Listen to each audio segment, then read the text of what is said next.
This boxer spent 221 days in a coma and then woke up like this. All because his opponent kept on punching the back of his head, a move that is not allowed in the ring. And even when the referee told him to stop, he hit his head again. And all this damage to the back of his head made him go from a young, healthy athlete to completely helpless, unable to speak or even stand up on his own. This one boxing match changed his life forever. This all happened many years ago, and now his story is resurfacing and going viral again. Now, people on the internet are all asking the same questions. Where is he now? And most importantly, was his opponent ever held accountable for the damage that he caused?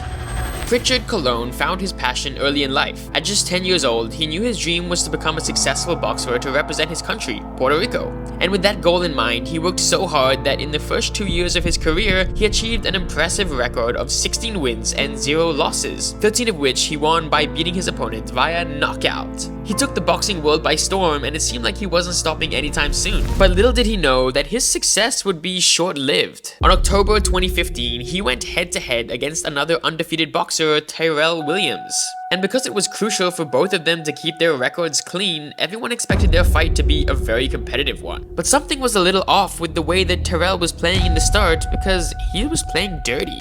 You see, Prichard noticed how Terell threw punches at the back of his head over and over and over again. Determination, motivation, he wants to win. And Colon drops down to his knees. The crowd is furious right now. The ref calls time. Again!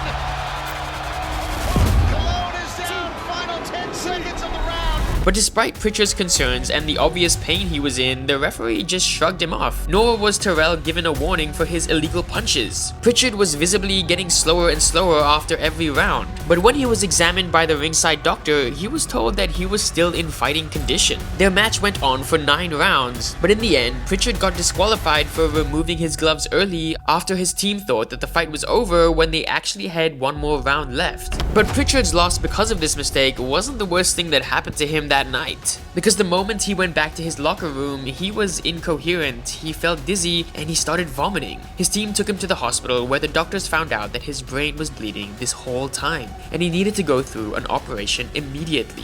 But instead of waking up, he went into a coma for the next 221 days.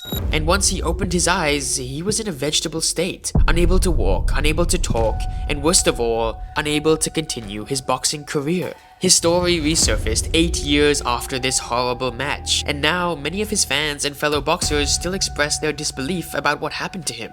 Prichard Colon, you're correct. This man ain't have no kids.